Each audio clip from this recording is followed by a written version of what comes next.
At 11:46 on Christmas night, my daughter called me sobbing and asked why strangers on television knew I had spent Christmas alone before she did. 6 hours earlier, she had texted me, "Please don't come tonight. Brent deserves one Christmas where he can feel like the real grandfather." I had read that sentence 3 times before putting my phone face down on the kitchen counter. I didn't argue. I didn't remind her who had sat beside her hospital bed when she was 12, who had paid her first semester of community college after she changed majors, or who had driven 3 hours through freezing rain when her first marriage fell apart. I simply wrapped my grandchildren's presents, drove them to her house, and left them outside like I was a delivery driver instead of their grandfather. 20 minutes later, I saw an Instagram photo of my daughter, my ex-wife, Brent, my grandchildren, and 12 other relatives smiling around a dining table with the caption, "Christmas is about having everyone who matters under one roof." I stared at the words "everyone who matters" until the screen blurred. Then I turned off my phone and went somewhere nobody in my family knew I would be. By midnight, a television reporter was standing in a snowstorm, asking me why an excluded 64-year-old grandfather had just risked his own safety for 23 strangers. And before sunrise, the one sentence I gave her would make my daughter understand exactly what she had thrown away. My name is Robert Mercer, though most people call me Rob. And until that Christmas, I believed one of the most dangerous lies a parent can believe. That if you love your family hard enough, show up often enough, forgive quickly enough, and make yourself useful enough, eventually they will value you the way you value them. I was 64 years old when I finally learned that being useful and being loved are not the same thing. I lived outside Milwaukee, Wisconsin, in a 2-story house that had once felt too small for a family of 4, and now felt ridiculously large for one man. The neighborhood had mature maple trees, cracked sidewalks, and neighbors who had known me long enough to wave without needing a reason. I had spent 37 years working commercial heating and building maintenance, eventually supervising emergency HVAC crews for hospitals, schools, grocery stores, and apartment complexes across southeastern Wisconsin. It wasn't glamorous work. Nobody applauds when the heat comes back on at 3 in the morning. They just stop being angry. I like that about the job. Fix the problem. Clean up. Go home. My marriage to Denise ended 16 years earlier. There had been no affair, no screaming match in a driveway, no spectacular betrayal. We simply became 2 people who could discuss a broken dishwasher for 40 minutes, but could no longer tell each other we were lonely. After the divorce, Denise moved across town, and 7 years later she married Brent Holloway, a commercial real estate broker, with perfect teeth, expensive quarter-zip sweaters, and a talent for turning every conversation into a story about Brent Holloway. If you had visited Yellowstone, Brent knew a private guide. If you bought a new grill, Brent had a better smoker. If your kid made varsity, Brent's nephew had been recruited by 3 colleges. He wasn't evil. Honestly, that would have made my life easier. He was simply one of those men who could not enter a room without quietly measuring where he ranked inside it. My daughter Megan was 37 that year. She worked as an occupational therapist and lived with her husband Chris and their 2 children, Noah, 10, and Sophie, 7, in a newer subdivision in Brookfield. Chris was decent, quiet, conflict avoidant. The kind of man who would wash every dish after Thanksgiving just to avoid being asked which side of an argument he was on. Megan had always been closer to her mother emotionally, but she had been my shadow when she was young. Saturday mornings at the hardware store, ice cream after soccer practice, late-night pancakes after high school dances. I taught her to drive in the parking lot of a shuttered Kmart. She nearly took out a cart return on her second turn and then blamed me for looking nervous. When she moved into her college dorm, she cried so hard in the parking lot that I almost cried too. I waited until I got back into the truck. Fathers of my generation were experts at waiting until the truck. Even after Denise remarried, I tried to make things easy. I never competed with Brent. I never corrected the kids when they called him Grandpa Brent.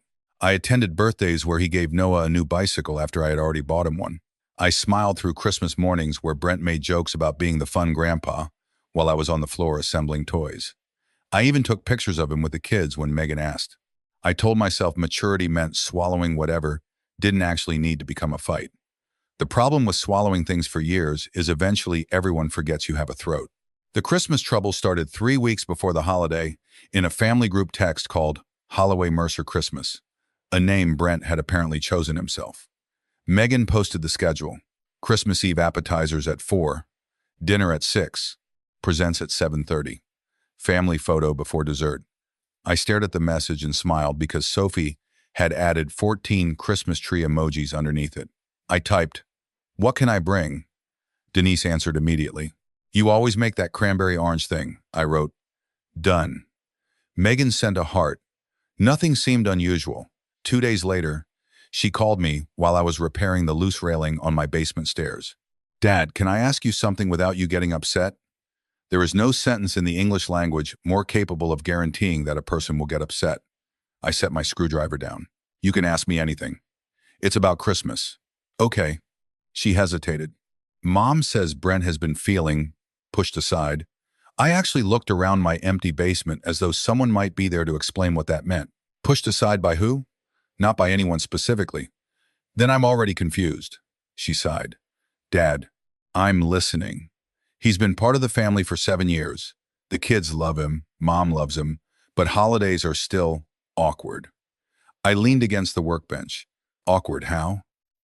Another pause. "He feels like when you're there, everyone still sees him as Mom's second husband instead of part of the family." I almost laughed, but Megan's tone stopped me. She was serious. "Megan, I am your father. Me existing in a room is not something Brent should have to overcome." "That's not what I'm saying." "It sounds remarkably close. Can you please just hear me out?" I closed my eyes. "Go ahead." "Mom thought maybe this Christmas could be more centered around their household." "Their household? You know what I mean." "I honestly don't." Her voice tightened. "Dad, this is exactly why I didn't want to bring it up. That hurt more than it should have. Somehow my confusion had become the problem." So I softened my voice. "Tell me what you're asking." She went quiet for several seconds. Then she said, "Maybe you could come over Christmas morning to see the kids, and then give us Christmas Eve with Mom and Brent." I stood completely still. Christmas Eve was our family's main celebration. It always had been. Even after the divorce, we had somehow protected that one tradition. I cooked. Denise baked. Megan complained that we bought too much food. The kids opened one present early. It was messy, imperfect, and sometimes uncomfortable, but it was ours. "So I'm not invited to dinner?" I asked. "Please don't say it like that." "How should I say it?" "It's just one night. It's Christmas Eve. You can see them in the morning." "Megan, Christmas morning they're going to be at your house opening Santa gifts. I'm not going to walk in at 7:30 like a cable technician." "Dad, nobody said 7:30. "Then what are you saying?" Her voice finally sharpened. "I'm saying I'm trying to keep everybody happy." And there it was, the sentence that explained more than she realized. "Everybody?" I asked. Silence. "Dad, I'm part of everybody, Megan." She didn't answer. I wish I could tell you I made some grand speech. I didn't. I was too stunned. I simply said, "I understand." "Do you?" "Enough." She exhaled like I had released her from something. "Thank you." That might have been the cruelest part. She sounded relieved. We ended the call 3 minutes later discussing weather. I stood in the basement afterwards staring at the half-repaired railing while the furnace kicked on behind me. I wasn't furious. Fury would have been easier. Fury gives you energy. What I felt was embarrassment. I was embarrassed that at 64 years old I had apparently misunderstood my own place in my family. I was embarrassed by all the times I had rearranged work schedules, lent money, picked up children, fixed appliances, painted bedrooms, moved furniture, changed flights, and driven across town because Megan had needed me. Not because any of those things were burdens. I had loved doing them. What embarrassed me was realizing I had quietly believed they bought me permanence. They didn't. 2 days later, Megan sent me a private message. "Dad, please don't tell Noah and Sophie you aren't coming. I don't want them feeling like there's drama." I read that twice. Then I typed, "What should I tell them if they ask?" The typing bubble appeared, disappeared, appeared again. Finally, "Just say you already had plans." I stared at those words for a long time. My daughter wasn't only asking me to stay away, she was asking me to help make my own absence look voluntary. I typed, "Okay." I wish I could say I refused because I had self-respect. I didn't. I agreed because I loved my grandchildren more than I hated the lie. The week before Christmas, family pictures started appearing online. Denise posted a photo of Brent building a gingerbread house with Sophie.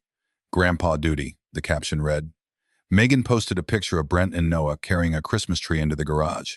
These two are trouble together. None of that should have bothered me. Children can love more than one grandfather. Families can expand. I knew that. But underneath each image, relatives wrote things like, "Best grandpa ever," and "What would they do without him?" I would look at the pictures, feel something ugly rise in my chest, then close the app and remind myself that jealousy was beneath me. On December 23rd, I was at a sporting goods store buying Noah the Milwaukee Bucks jersey he had been begging for when Megan called. "Hey, Dad." "Hey, kiddo. Are you out?" "Finishing Christmas shopping." Silence. "For the kids?" "Unless you suddenly want a Giannis jersey." She didn't laugh. "Dad, about tomorrow." I stopped walking. "What about it?" "I think maybe it would be better if you didn't come in the morning either." For a second, the sounds of the store seemed to disappear. "Why?" "Because Noah has already asked why you aren't coming to dinner, and Mom thinks it might confuse things." I looked down at the jersey in my hand. "Confuse what?" "Please." "No, Megan. Explain it to me." Her voice dropped. "Brent said he doesn't want the morning to feel like everybody is waiting for you to leave, so the real celebration can start." I actually stopped breathing for a moment. The real celebration. Those weren't my words. "But you're delivering them." "Dad, I'm stuck in the middle." "No. You're standing somewhere very specific, Megan. You just don't like admitting which side it is." She went silent. I hated myself the second I said it, but I didn't take it back. Eventually, she whispered, "I'm sorry." "Are you?" "Of course I am." "Then why am I the one being removed?" No answer. "I'll drop off their gifts." "You don't have to."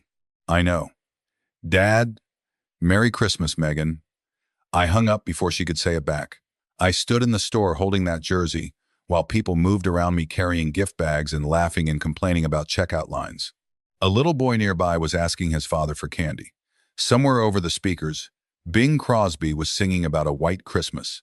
I suddenly felt like the loneliest man in Wisconsin, and I hated myself for feeling sorry for myself. That evening, I almost returned the gifts. Not to punish the children, just because every wrapped box looked like proof that I was still performing a role from which I had already been dismissed. Instead, I kept wrapping. For Noah, the jersey and a model race car kit we had talked about building together. For Sophie, an art easel with acrylic markers and a ridiculous set of glitter pens Denise would probably hate me for. For Megan, I had already made something months earlier. After retiring, I had started scanning boxes of photographs that had been sitting in my basement for decades.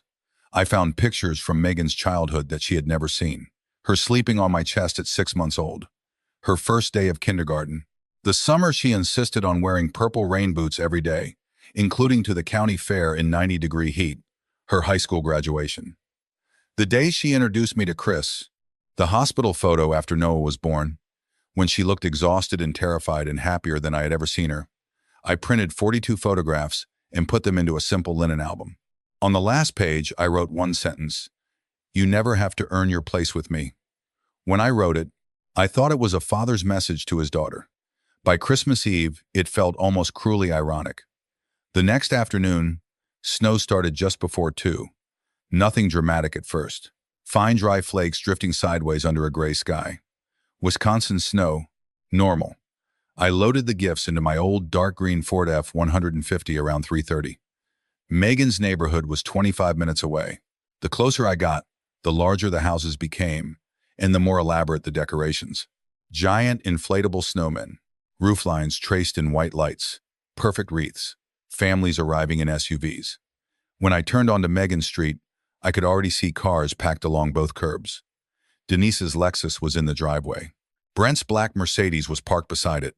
My younger brother's SUV was there, my niece's car, Chris's parents, even Denise's cousin from Madison, a woman I had spoken to maybe 6 times in my life.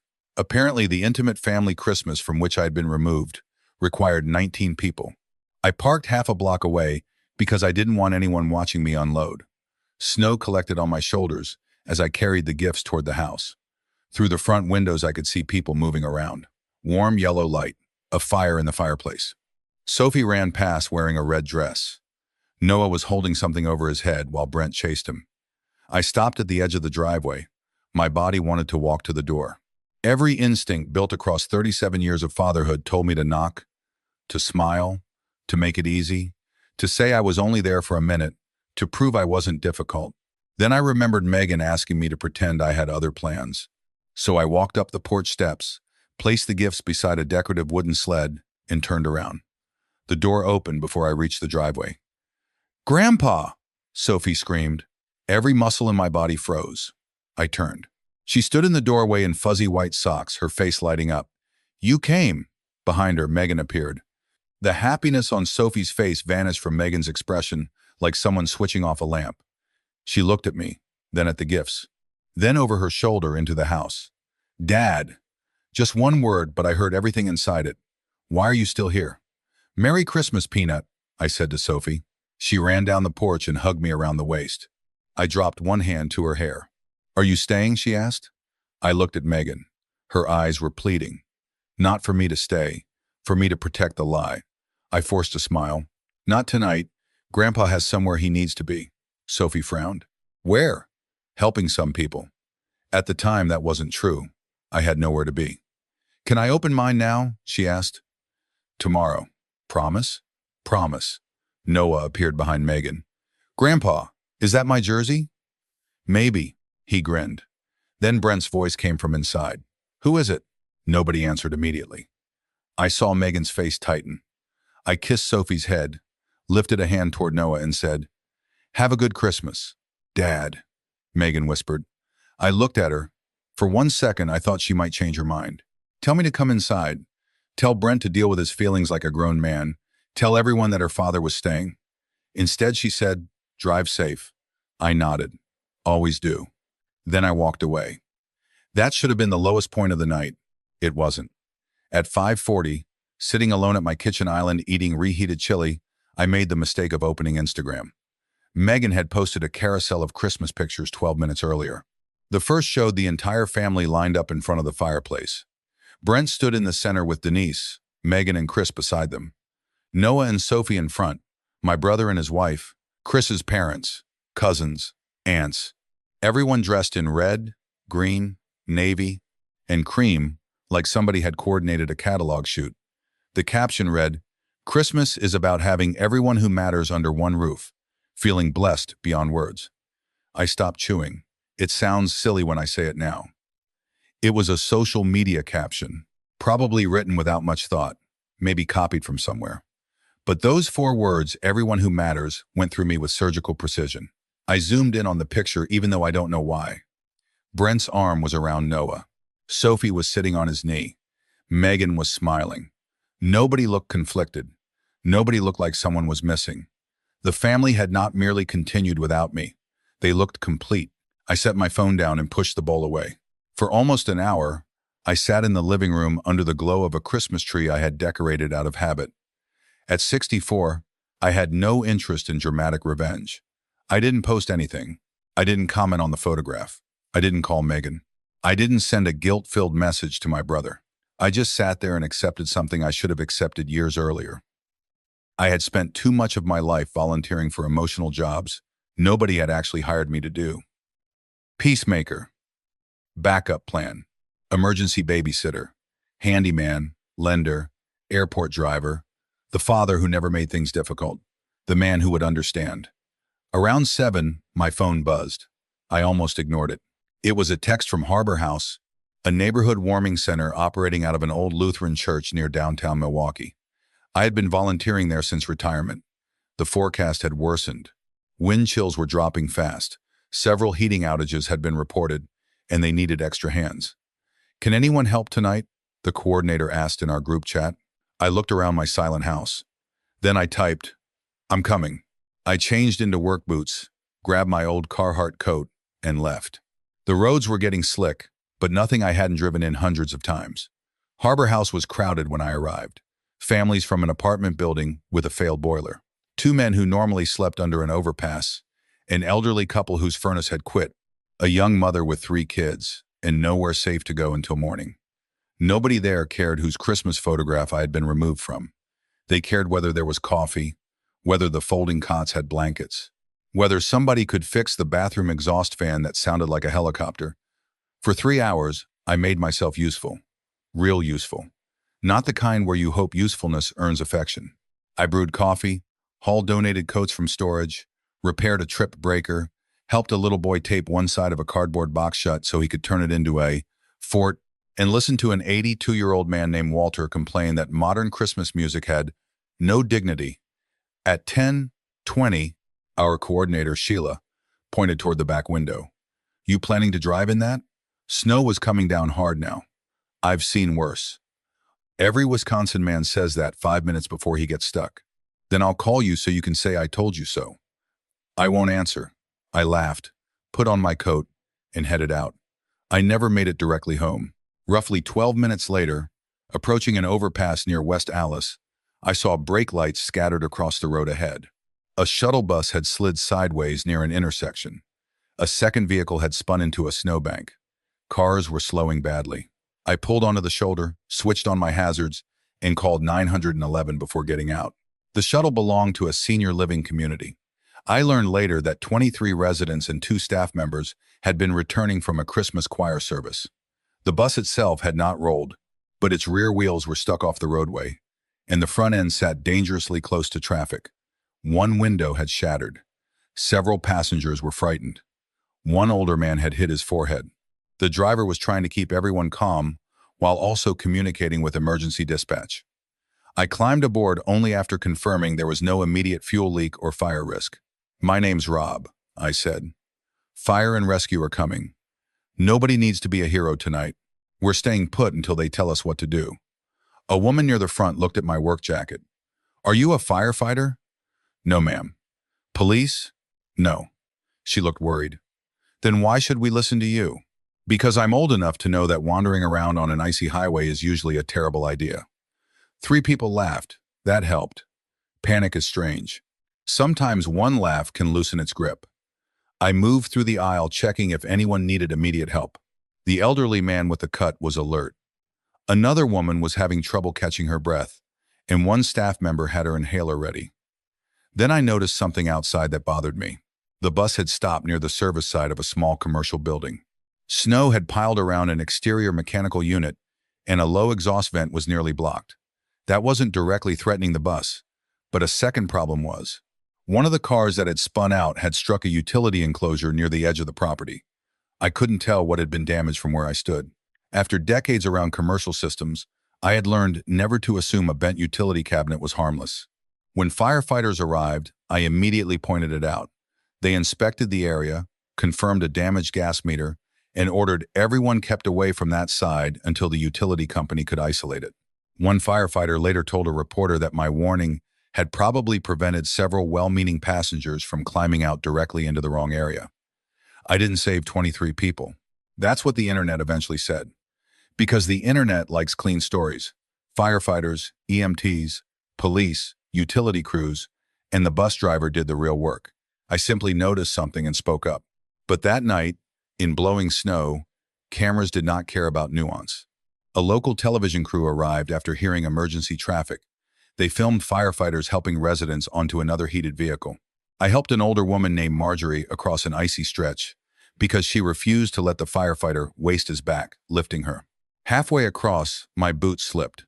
I caught myself badly against the side of the bus and tore the palm of my glove open. My knee twisted enough that I saw white for a second. Marjorie looked at me and said, "Well, that was graceful." I was trying to impress you. Try harder. The reporter caught that exchange on camera. Eventually, everyone was safe. An EMT cleaned my hand and told me my knee was going to hate me in the morning. He was correct. I was sitting on the back step of an ambulance when a reporter named Kiara Lewis approached. "Sir, were you the first person to stop?" "Probably not the first, just the first dumb enough to get out." She smiled. "Can I ask you a few questions?" I should have said no. Instead, I nodded. She asked what I had seen, why I had stopped, whether I had emergency training. I explained that I had worked building systems and emergency maintenance for decades. Then she asked, "Were you headed home from a Christmas celebration?" That question caught me off guard. Maybe it was the cold, maybe exhaustion, maybe the picture on Instagram was still sitting somewhere behind my eyes.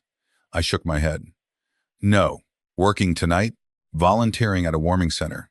Your family okay with you being out in this?" I smiled. It was not a happy smile. "My family had other Christmas plans." She tilted her head slightly. "You weren't celebrating with them?" I should have said something vague. Instead, I said the truth. My daughter asked me not to come this year. Her stepfather wanted one holiday where he could feel like the real grandfather. Kiara went completely still. I'm sorry. I shrugged because I suddenly felt embarrassed. Don't be. Apparently, I found somewhere else I was needed. Then a firefighter called my name, and the interview ended. I thought nothing of it. I drove home slowly, showered, wrapped my hand, swallowed 2 ibuprofen, and lowered myself into my recliner. It was 11:41. My television was showing weather coverage with the volume almost muted. I had just closed my eyes when my phone started vibrating on the side table. First once, then again, then continuously. Messages, calls, notifications. At 11:46, Megan's name appeared. I answered immediately because no matter how hurt you are, when your child calls near midnight on Christmas, your body still reacts like she's 7. Megan? I heard crying. Real crying. Dad? What happened? Why are you on television? I opened my eyes. What? Channel 4, Channel 12. It's online too. They keep showing you beside that bus. I looked at the television. Right on cue, footage appeared of emergency vehicles under flashing lights. Then there I was, guiding Marjorie through the snow. Everybody's fine, I said. What happened to your hand? Nothing important. Dad, they said there was a damaged gas line. Fire department handled it. You could have gotten hurt. I almost said something cruel. Something like, I thought you wanted me somewhere else, but I didn't. I'm okay. She kept crying. Then her voice changed. They played your interview.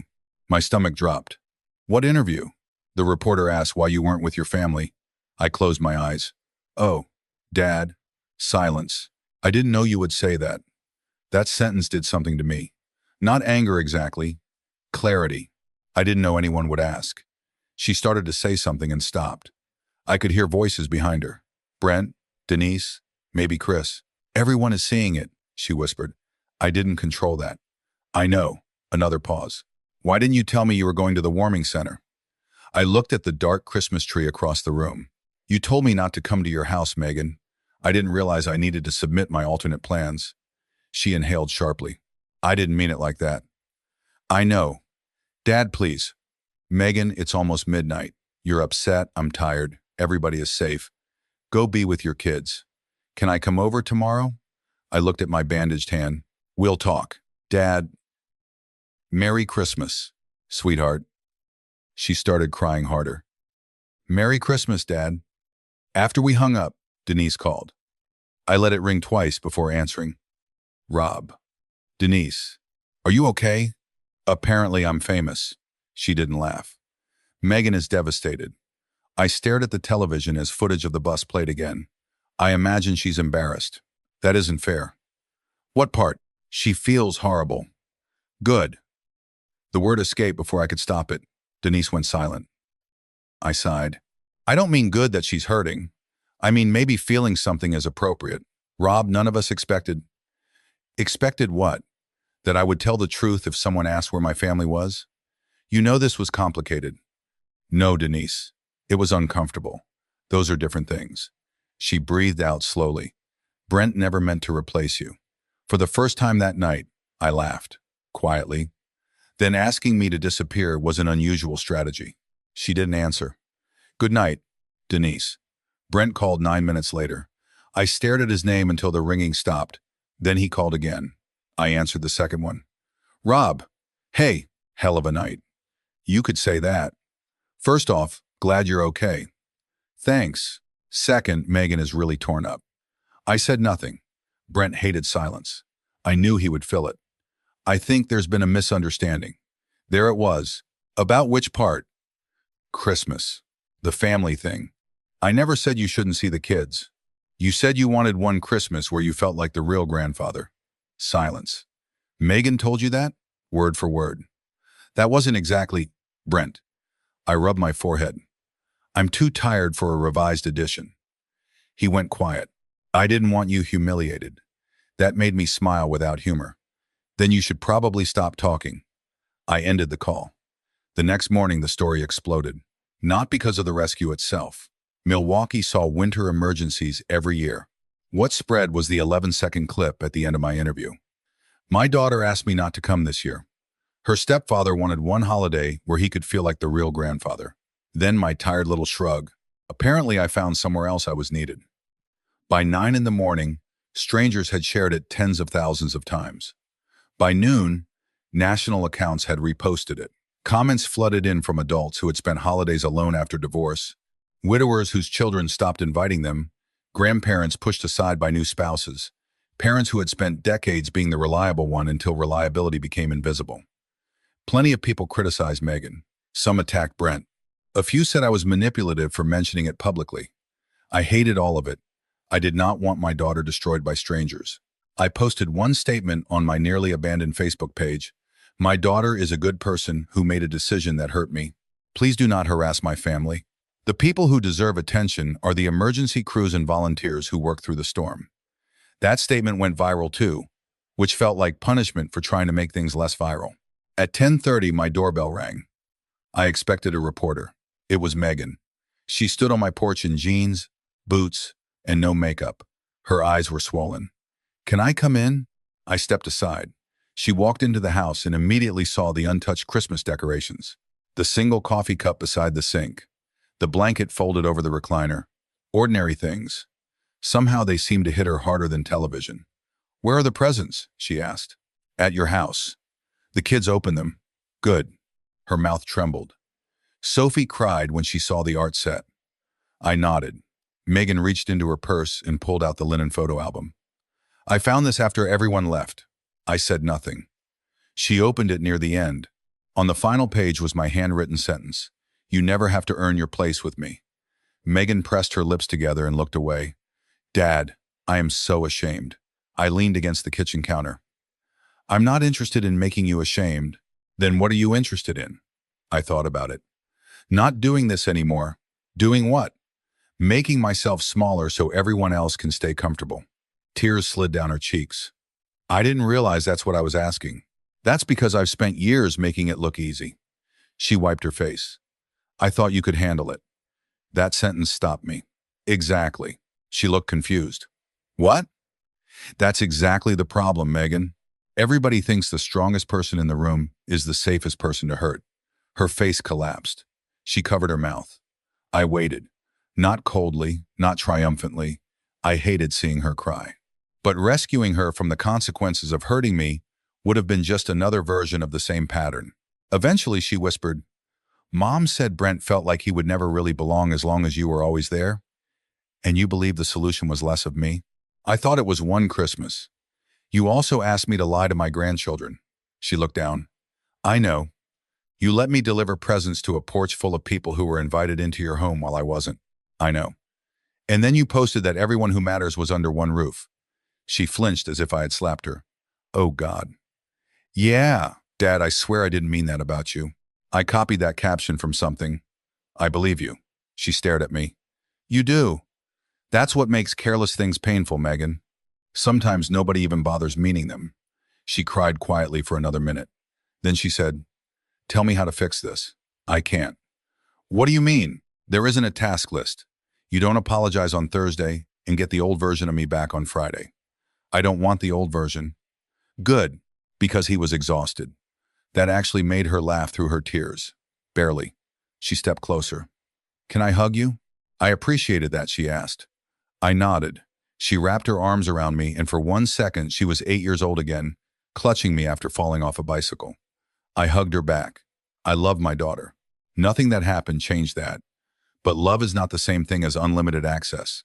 When she left, she asked whether I would come to dinner that Sunday. I said, "Not this Sunday." The surprise on her face told me more about our relationship than any argument could have. "Okay," she said, "another time." Another time. Over the next month, something changed in our family, and it wasn't the dramatic thing strangers expected. I didn't cut Megan off. I didn't demand that she choose between me and her mother. I didn't ruin Brent's business, expose family secrets, or post screenshots of private messages. I simply stopped volunteering to be the easiest person to disappoint. When Megan texted at 11 in the morning asking if I could pick Noah up from school at 2 because she had forgotten about an appointment, I answered, "I already have plans." My plans were lunch with an old coworker. In the past, I would have canceled. This time I didn't. When Denise called and asked if I could repair a leaking pipe in her basement, because you know how Brent is with tools, I gave her the number of a plumber. When my brother asked me to host Easter because you have the most space, I said I would bring a dish wherever someone else hosted. Nobody exploded. The earth continued spinning. That was almost disappointing. I had spent years imagining that saying no would create catastrophe. Mostly it created silence, followed by people figuring out their own problems. Megan kept trying. That mattered. She began calling without asking for anything. At first, I distrusted it.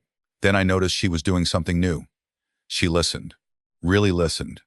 When I told her about Harbor House, she asked questions instead of waiting for her turn to speak. When I mentioned a retired teacher named Walter, who had become one of our regular volunteers, she remembered his name 2 weeks later. She brought Noah and Sophie to help sort donated winter clothing one Saturday. Sophie spent 20 minutes organizing mittens by color until an 80-year-old volunteer informed her that cold fingers do not care about fashion. Noah helped me repair a folding table. On the drive home, Megan called and said, "The kids had a really good time with you." I smiled. "I had a good time with them." She hesitated. Brent asked why he wasn't invited. I laughed so hard I had to sit down. "What did you tell him?" I told him not everything is about him. That was the first moment I believed my daughter had actually understood something. The viral attention eventually faded, as it always does. A celebrity divorce happened. A football coach got fired. The internet moved on. I was grateful. Locally, though, people still recognized me occasionally. The strangest part was how many people wanted to tell me their stories. Men my age would approach me at hardware stores and quietly say, "My son hasn't called in 8 months." Women at church told me about spending Thanksgiving alone because their children chose a spouse's family every year. One widower followed me into the parking lot after a charity breakfast and said, "You saying that on television made me stop pretending I didn't care." I didn't know what to do with those confessions. Usually I just listened.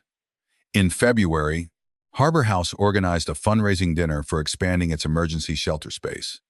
I had already promised Sheila I would attend before I learned the city planned to recognize several community volunteers during the event. "Absolutely not," I told her. "Too late. Remove my name." "No, I'll fake an illness. I have your daughter's number now." "That feels like blackmail." "It is." The dinner was held at a downtown hotel ballroom. Nothing extravagant, but nicer than places where I usually spent Saturday evenings. I wore a charcoal sport coat, dark jeans, and the only pair of dress shoes I owned that didn't hurt. When I walked into the lobby, I saw Megan immediately. She was standing beside Chris and the kids. Denise was there too. "And Brent." I stopped. Megan saw my face and walked over quickly. "I didn't know Mom was bringing him." "It's fine." "Are you sure?" "Megan, I can survive a ballroom with Brent." She smiled nervously. "I know. Also, there are witnesses." She laughed. That helped. We went inside. Brent was unusually restrained. He shook my hand. "Good to see you, Rob." "You too." He looked like he wanted to say more but thought better of it. Progress comes in strange forms. During dinner, a short video played about Harbor House. Volunteers appeared on screen carrying groceries, serving meals, repairing heaters. Then footage from Christmas night appeared. The room grew quiet. I hated seeing myself on screen. I looked old and tired. Then came the clip. Apparently, I found somewhere else I was needed. The room applauded. I stared at my plate. Across the table, Sophie reached over and squeezed my fingers. "Grandpa, everyone likes you." "That seems suspicious." She giggled. Later, the event host began recognizing volunteers, teachers, nurses, a mechanic who repaired cars free for single parents, a woman who had fostered 32 children over 20 years. People who made me feel ridiculous for receiving any recognition at all. Then the host called my name. I walked to the stage while the audience stood. I genuinely wished they wouldn't. The host handed me a small glass plaque and asked a few questions. How long had I volunteered? Why did I stop that night? What had the last few months taught me? That last question was not on the list they had given me. I looked out across the ballroom. I saw Megan, Denise, Brent, Noah, Sophie. I saw people from Harbor House, firefighters from Christmas night. Marjorie, the sharp-tongued woman from the bus, sitting near the front in a bright blue dress. For once, I didn't prepare a safe answer. "I spent most of my life thinking love meant always showing up," I said. "And showing up matters. A lot, but I learned something else this year. If you are always the person who understands, always the person who adjusts, always the person who says it's okay when it isn't, people can start treating your pain like a convenience. They don't necessarily hate you. Sometimes they love you. They've just gotten too comfortable with your forgiveness. The room was silent. My eyes found Megan's. She was crying, but she didn't look away. Christmas night hurt me, I continued. But the worst part wasn't eating dinner alone. The worst part was realizing I had helped teach people I loved that I would accept any seat they gave me, even if the seat was outside the room. I paused. So I stopped doing that. A few people nodded. I still love my family. Maybe more honestly now. Because real love shouldn't require one person to disappear so another person can feel important. I glanced toward Brent. He lowered his eyes. And boundaries aren't punishment. Sometimes they're the first honest thing you've done in years. The applause began before I stepped away from the microphone. I hated that part too, but not as much as before.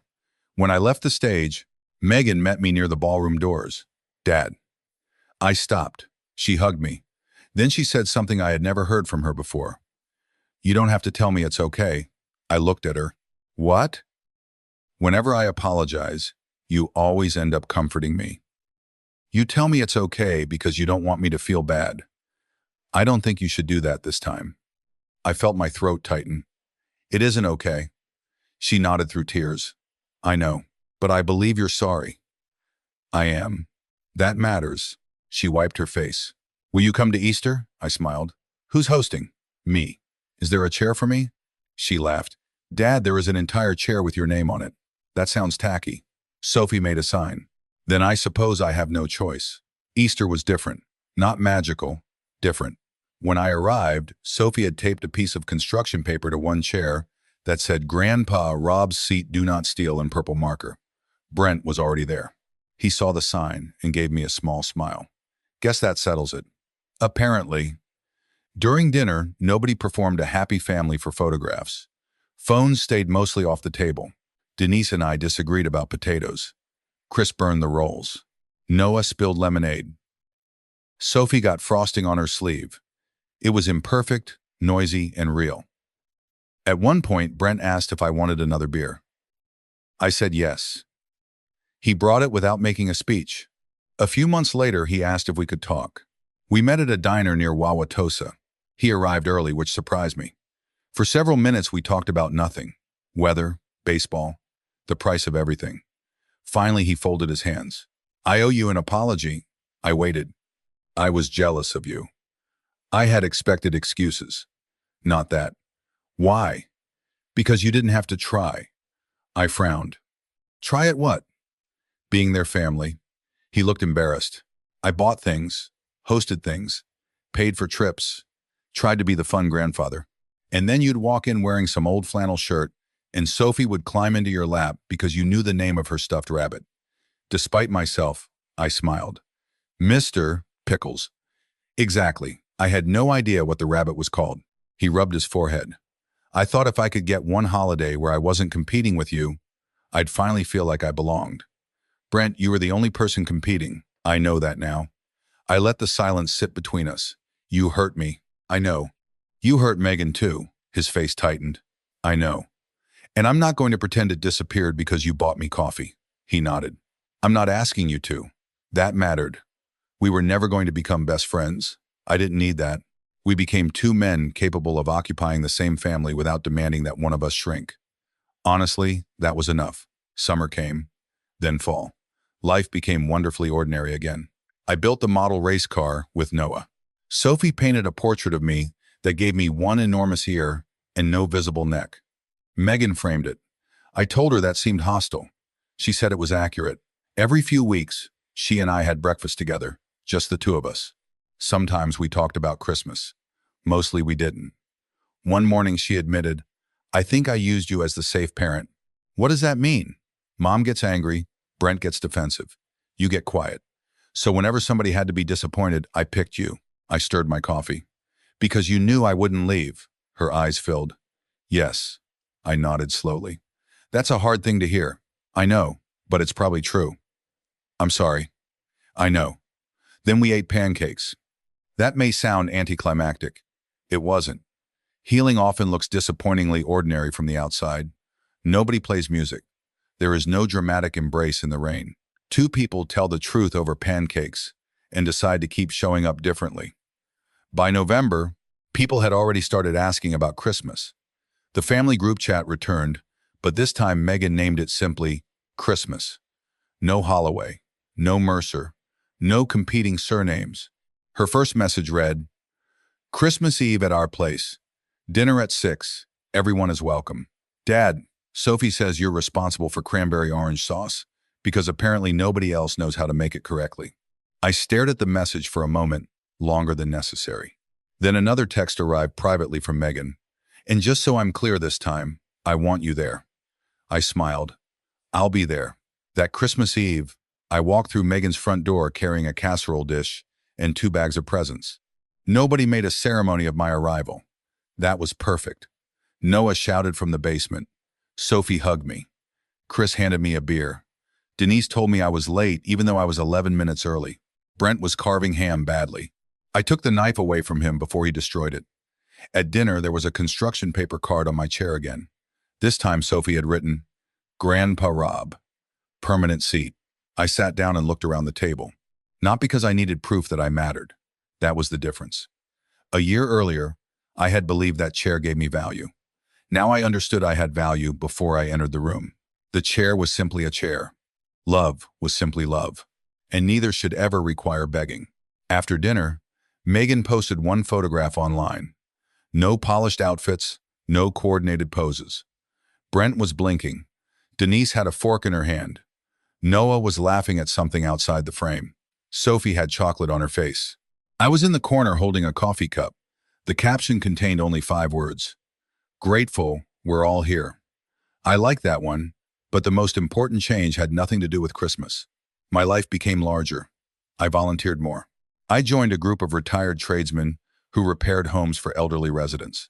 I started teaching basic heating and maintenance skills twice a month at a vocational program. I went fishing with old coworkers I had spent years telling, maybe next time, because Megan might need me. I stopped leaving entire weekends empty, just in case my family called. Sometimes they called and I was busy. And somehow, instead of pushing them away, that made our relationships healthier. They stopped assuming I was waiting. They started asking. I stopped confusing availability with love. Megan once called and asked whether I could watch the kids that Saturday. Can't, I said. Going to Madison with Walter and Phil. She paused. For what? Apparently Walter found a restaurant with a pork tenderloin sandwich worth driving 90 miles for. That is the most retired man plan I have ever heard. We take our responsibility seriously. She laughed. Have fun, Dad. No guilt, no disappointment, no crisis. Just respect. That was the real ending, if stories like mine even have endings. I never stopped loving my daughter. I never needed her to suffer forever for one terrible Christmas. I didn't want revenge that destroyed her marriage, humiliated my ex-wife, or turned my grandchildren against anyone. What I wanted, though I didn't know how to name it at first, was to stop participating in my own erasure. People often think cutting toxic patterns means dramatic exits. Sometimes it does. Sometimes the bravest thing is walking away. But sometimes the harder boundary is staying while refusing your old role. Saying, I love you, but no. Saying, I forgive you, but trust will take time. Saying, your discomfort is not an emergency I have to solve. Saying, I will not disappear to prove I'm easy to love. I spent decades believing a good father should never make his children feel guilty. I still don't believe parents should weaponize guilt. But I also learned there is a difference between making someone feel guilty and allowing them to feel the natural weight of what they did. Megan needed that weight. So did Brent. Honestly, so did I.